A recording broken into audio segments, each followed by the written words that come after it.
Welcome everyone to round number 1 of August 21st, Star Wars Unlimited Night at Valkyrie Vault in Brownsburg, Indiana. If you guys are looking for a place to play some Star Wars Unlimited, check out Valkyrie Vault in Brownsburg, Indiana, Thursday nights.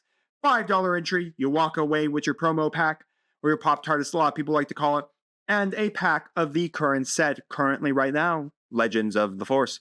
So anyways, for our first round, we got double Kanan Blue with the Security Complex base from Spark of Rebellion, the rare base from Spark of Rebellion, against Han Blue, not Han Force Blue like we checked out, just Han Blue.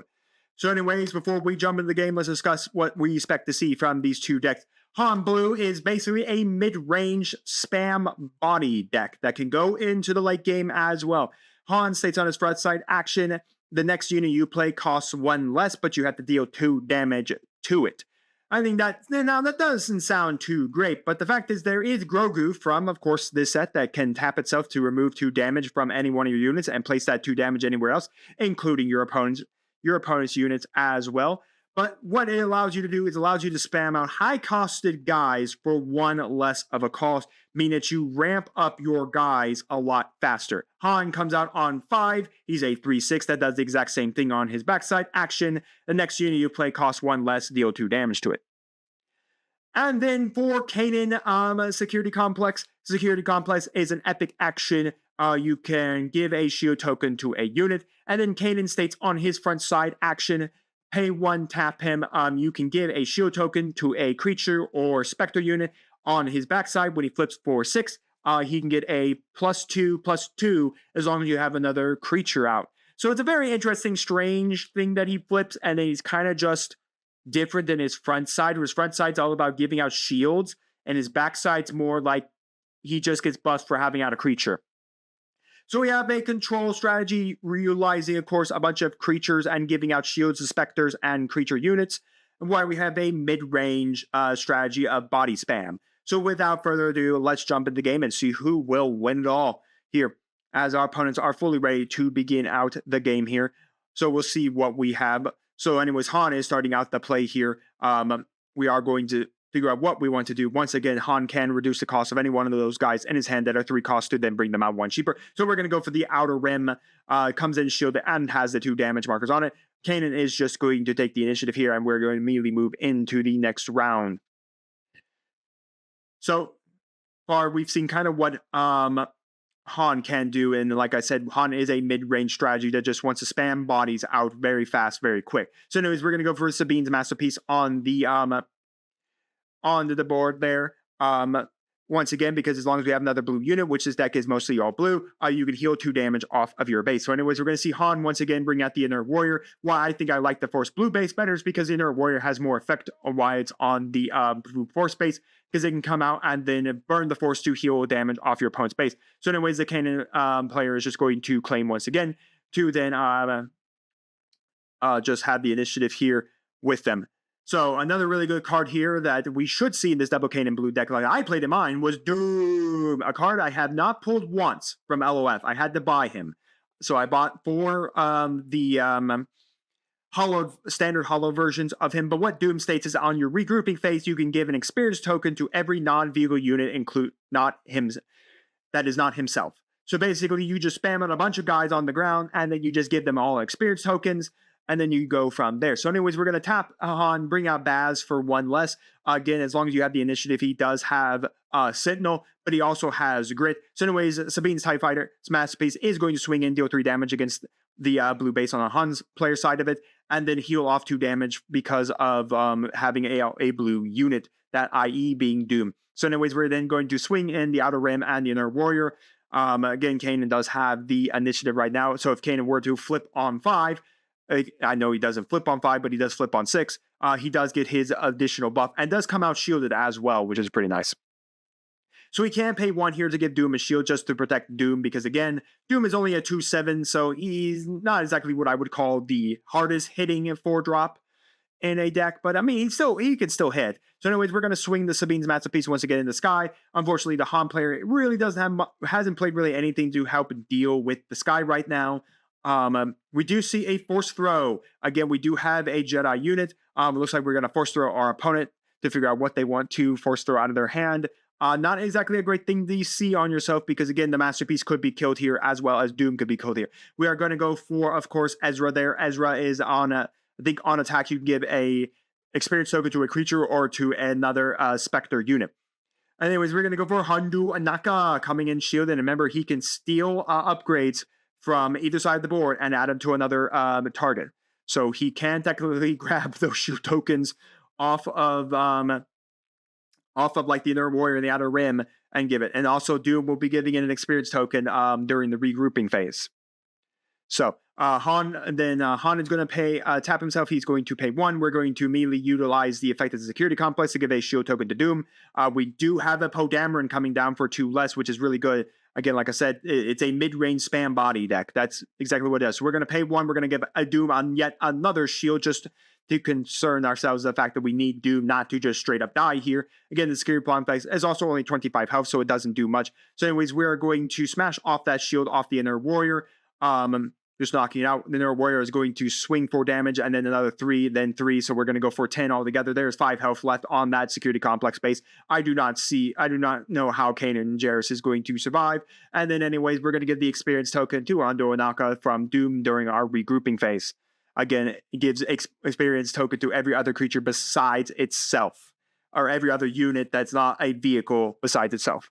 The problem, though, as you can clearly see, like I said, why I think I like Han Blue's strategy, because it is a mid-range strategy that just body spams.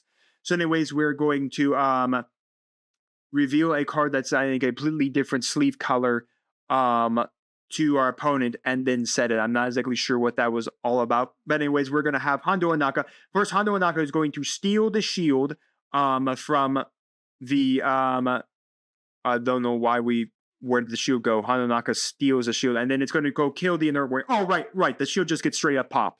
Right, that's what it does. You steal the shield off the Outer Rim, you pop it to kill off the Inner Warrior, but the problem is, again, and again, there was nothing else to really do, because the Poe has 6 attack. He deals 6 attack on the base and wins the game from there.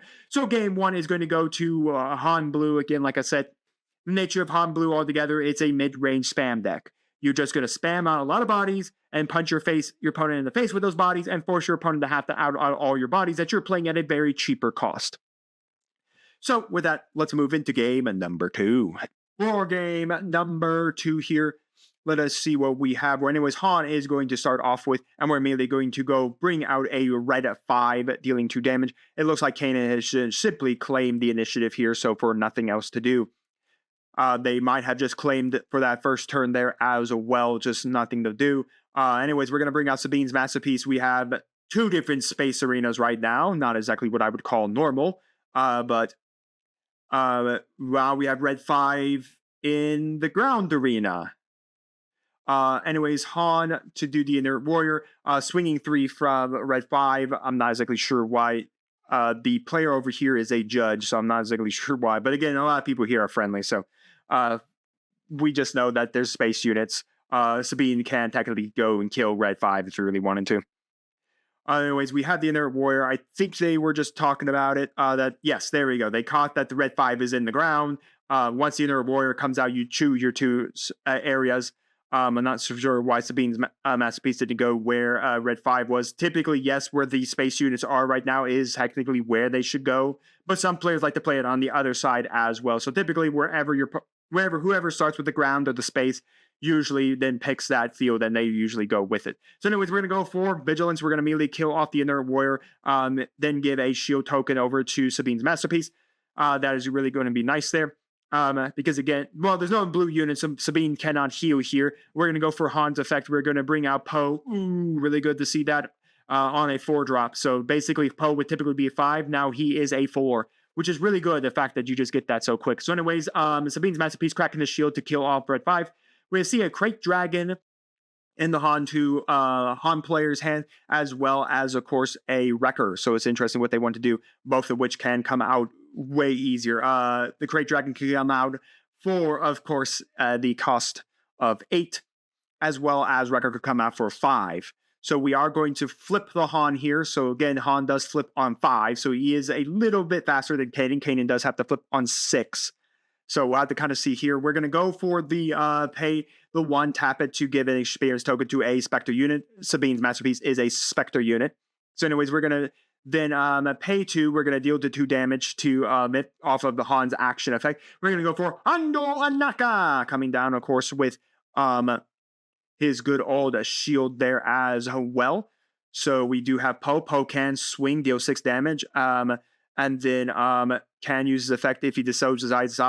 You can pitch a card. You can pitch up to 3 cards. Depending on how many cards you pitch, you can deal 2 damage to unit or base. You can knock out a upgrade, or you can have your opponent discard a card. So the Han player, Poe did not. So the Han player did not pitch any cards out of hand. So we were just going to see a just straight attack at the base with, of course, Han and Poe, and then of course his Beam Masterpiece does get to heal 2 off of the base because there now is a blue unit on the board.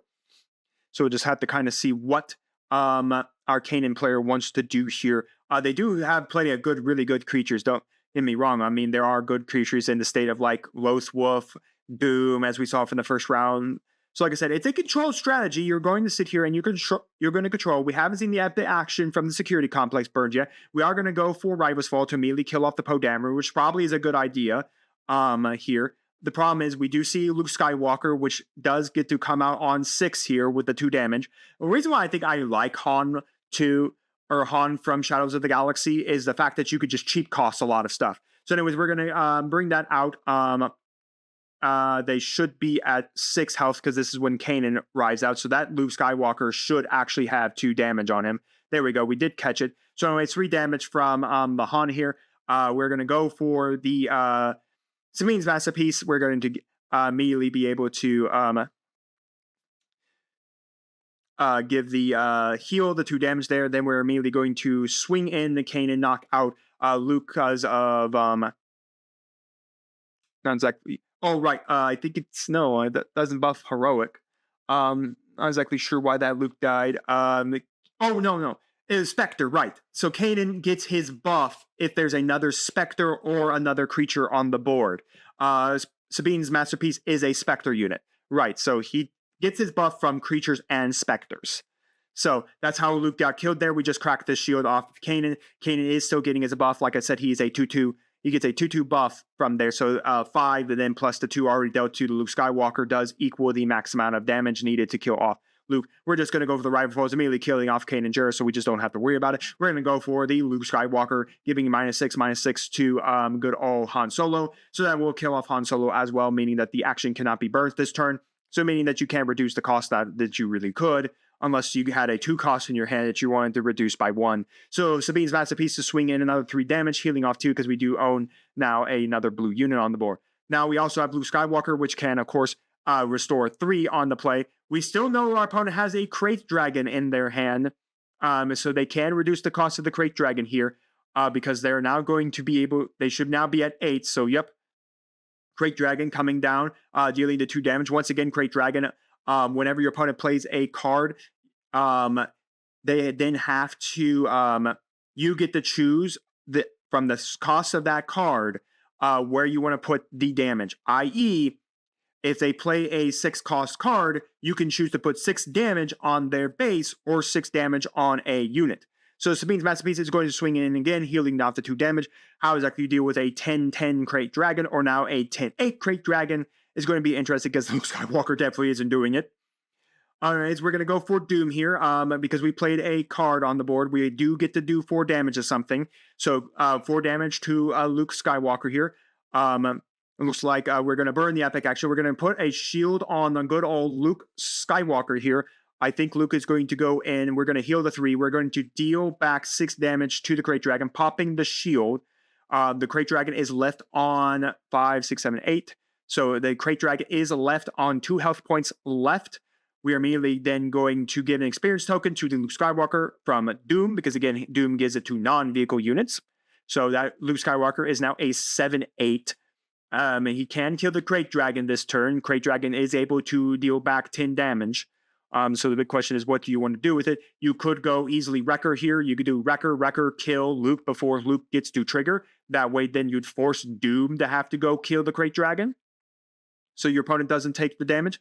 So yep, we are going to go for Wrecker. I think we are not going to go for the Han's ability here. We're just going to pay the natural 6. We're just going to swing Doom to kill off the Krayt Dragon there. That will kill it off there. That was exactly 10 damage. So that just removes it all together. Wrecker does have Overwhelm. And again, Wrecker on play, you can destroy one of your resources, and then you can deal 5 damage to a opponent's unit. So that's kind of what you do. It's really good in Sabine ECL, because then you can ECL it out, use its effect to deal 5 damage to something, and then you can go swing in, and you can also have your Overwhelm. So if your opponent's got something that has little health on it, you can Overwhelm and kill it. So we see another Krayt Dragon in our opponent's hand, but now we have the Zillobeast, which is a 10/10 as well, which again, Kanan can easily, even if another Krayt Dragon is dropped at this point, Kanan can give a shield token to the Zillobeast because it is a creature, and then that will then resolve. That will then allow the Zillobeast to survive, because you'll give the shield token, and then then you go kill the Krayt Dragon, and then you don't have to worry about the Krayt Dragon hurting you in effect. So that is the one problem that you see here, is that the Zillobeast being a 10/10, and also the fact is that it can actually heal itself in post-battle. So you do have to be cautious of the fact that the Zillobeast can't actually heal itself if it does. After when in the regrouping phase, it does get to heal itself. So it'd be kind of interesting to see exactly how this all goes down. So nonetheless, it could actually be something you could play in Han 2 as Han from Shadow of the Galaxy as well. So anyways, we're going to go for, of course, just paying 2 there to put out our Village Protectors. They should come in with shielded because they do get a shield when they do come in. You do have to knock them out twice to deal anything. You could all. So we're going to go for the Masterpiece. But yeah, like I said, you'd have to knock it out twice. Wrecker can technically go after the Zillobeast if it really wanted to. That would do 7. So it looks like we're probably going to burn. Nope, we're just going to go for the normal Poe damage. At this point, once you're in the late game, a lot of times you really don't need to use the Poe effect. So anyways, we're just going to pop the shield off of the Village Protectors, take back 2. But again, the fact of the matter is the Zillobeast will just heal that damage off. I believe it heals like 5 off on the regrouping phase. So anyways, we're going to go for 7 at the base with Wrecker. We still haven't played anything, so we're going to go pay the 4/4. Of course, good old Kanan Jarrus. Again, Kanan Leader can give a shield token to that. We're going to go for a Lothwolf, and then we're going to give it Entrenched, because again, Lothwolf can't attack, period, anyways. So entrenching your own Lothwolf doesn't really matter, which is actually a pretty cool thing. So Entrenched gives a +3/+3 and states on it to your opponent. The card cannot attack your opponent's base. Can still attack opponent's units. That's a definition. It can still attack opponent's unit as the Lothwolf now goes out of the camera. Sorry for that. But we did get to see it, so the Lothwolf did come out.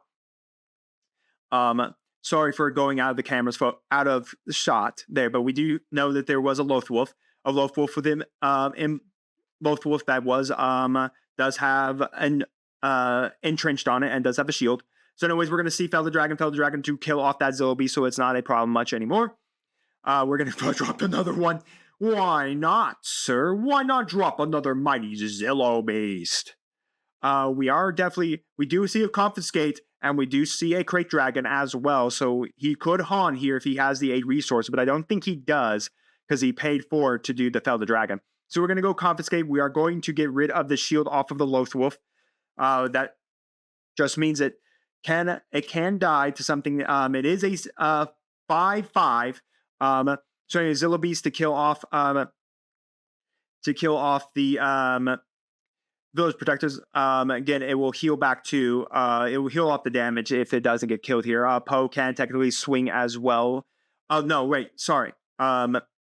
Yeah, it'll take back 2, but Poe's got to go after the Lothwolf, and then the Lothwolf will swing back. It will kill off the Endurance, and the Lothwolf will die. It looks like no, they don't want to do that play, because the Lothwolf does have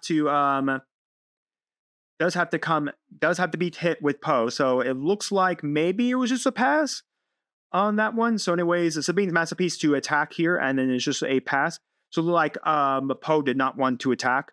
So it looks like we're just going to pass on to that action there. The Zillobeast will heal here for its damage. So the Lothwolf is still got entrenched on it, so it's still a pretty big problem here for Han's side, because it does have to die if it wants to if they want to attack, as we see Obi-Wan Kenobi coming on down to protect itself. And it's just a little strange that you wouldn't just do the, I guess they didn't want to pitch the card. I think that was it. So anyways, we're going to go for Rivals Fall to kill off, to just get rid of Poe there. Even in my opinion, you probably should just swung Wrecker, kill off the 𝐒𝐓𝐀, and then swung Poe, just deal 6 damage to the base, knowing the opponent might have, it being in blue, might just Rival Falls off your Poes, because those are really good cards.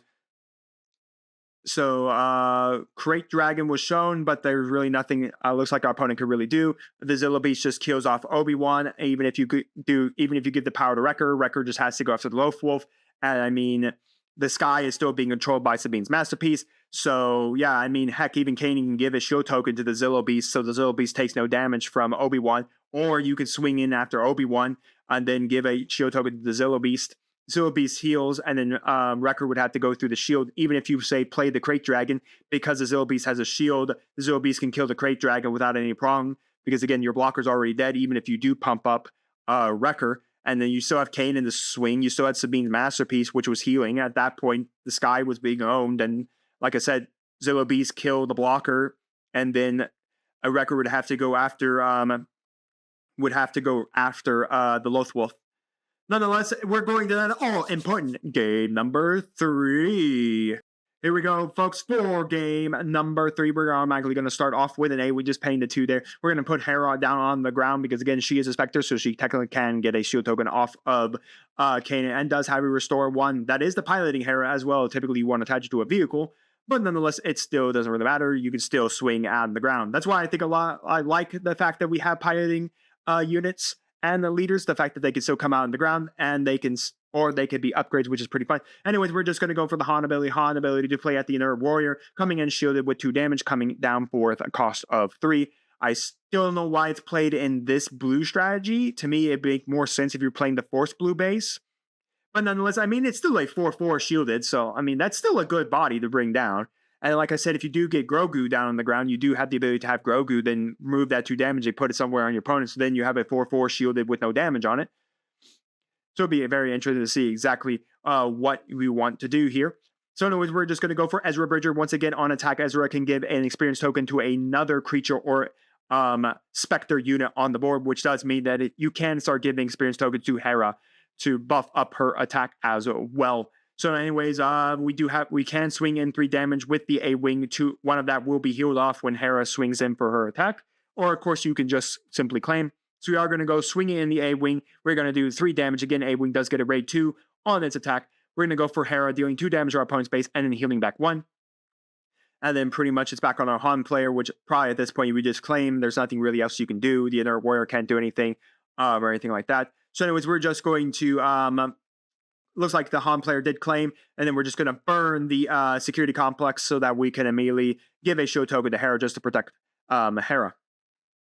So we'll just kind of have to see exactly what we want to do. As it looks like we did put a good old Cassian into the resources. Again, being that you're in Red Heroic, you're definitely playing Cassian Andor. There's no doubt in my mind that you're playing Cassian Andor. All right, so we have an Ezra Bridger at 3/5, and we do have a Hera at 2/3 with a shield on it. We are going to go down for Grogu. Just straight up playing Grogu, no damage on him. So anyways, Grogu, like I said, is a really good thing. We're going to knock out the shield off of the Inner Warrior and then knock out the shield off of the Hera. We do get to heal 1 on the attack. So we do get to heal 1 because of the Restore 1. Like I said, Grogu can remove up to 2 damage from any one of your units, and then put that 2 damage on any other unit, including your opponents. So anyways, we're going to go for Kanan's ability to give a shield token to Ezra. And then we're going to swing in with the A-Wing, and then we're going to have Ezra swing in and kill the Inner Warrior, and then immediately kill off Ezra's ability on attack. We'll give an experience token to Hera because it's the only other Spectre or creature that is currently on the board. And then we're immediately going to pay 3 for Sabine's Masterpiece. Immediately making that Grogu kind of pointless, but not really. Because again, even though the Grogu is 1/6, we still have Han's ability to go off this turn.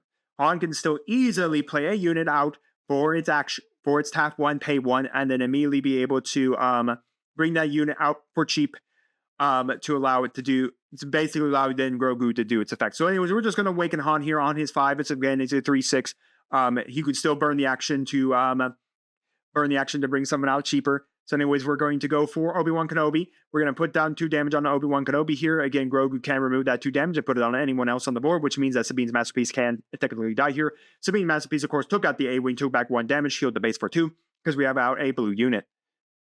Or technically, that's the only unit we're going to ever have out, because we're not going to have green, yellow, or red out anytime soon. Because it's not Hera where we can ignore the aspect penalty on Spectres. That's another deck I should check out now that we got like the new Ezra Bridger out. It's definitely going to be a lot better, I will say. I am definitely going to check out Hera, Lake Country, once set 6 drops, because the new Chopper is a nuisance. He's red, and I think when he attacks and hits an opponent's base, or just straight up attacks, your opponent has to pitch a card. So we're going to go for Entrenched on the Ezra here. We're going to remove 2 damage thanks to Grogu's ability from Obi-Wan Kenobi. We're going to put that 2 damage on another unit. We could choose to kill off the Sabine's Masterpiece, just so there isn't something in the sky right now that can hit us for 3 each turn and heal the base for 2. Or, of course, we can choose to put it on Hera. We can choose to put it on Ezra as well. So we're just going to go kill off the Sabine's Masterpiece. But I think it's not too bad of a thing, especially if you don't have a space presence right now. Getting hit in the face for 3 damage each turn that's healing you 2 is exactly good. So Ezra's going to get also a shield here. Han is going to swing 3 at the base. Ezra is then going to pop the shields, immediately going to kill Obi-Wan Kenobi. I think, yeah, because Obi-Wan has to give it, if he gives it to a Jedi, he gets the, you get to draw 1. So anyways, we're going to give an experience token to Hera because of the effect of Ezra. Grogu has already burned, so we gave the 2 experience tokens to good old Han. We're going to then deal 4 damage at our opponent's base and heal back 1. So that Han is now a 5/8, by the way, so it's a little bigger. Can still burn, of course, its action. Grogu is a force unit, by the way, so that good old force throw is very active in our opponent's hand. Not exactly going to be great. That Ezra could technically, no, Ezra actually can't kill the Han because of the fact that the Han got the 2 experience points from the death of Obi-Wan Kenobi, which again is really good, being that he's now an 8 cost, 5/8. So we're going to spend everything. It looks like we are immediately going to go for Rival's Fall. Rival's Fall, he can pick either of them. He could pick Ezra, or he could pick Hera. I would have probably stalled on that one just to get rid of Kanan, if I'm being completely honest. Well, yes, Ezra is a nuisance. As we see, the other side is going to go for their own copy of Rival's Fall, because they're both at 6. We're going to swing 1 damage at the base with good old Grogu. We're going to bring out Kanan Jarrus, give him his shield. He does get his additional pluses because of the fact that there is a Spectre unit and Hera on the board. But like I said, I think I would have waited on the Rival's Fall until the Kanan came out, because then I wouldn't have to worry about the Kanan leader being there. So anyways, we're going to swing in with the Kanan. We're going to swing in with Hera. But I guess there's an argument that you can go against the Ezra there. But honestly, the Ezra really couldn't attack your base because he was entrenched. Yeah, he could attack your units, and that's the one problem. But eventually, Ezra's going to die. Eventually, Ezra will die. But I guess more or less there is the aspect that you don't want Ezra to be giving out experience tokens to possibility of both Kanan and Hera. So I guess there could be that as well.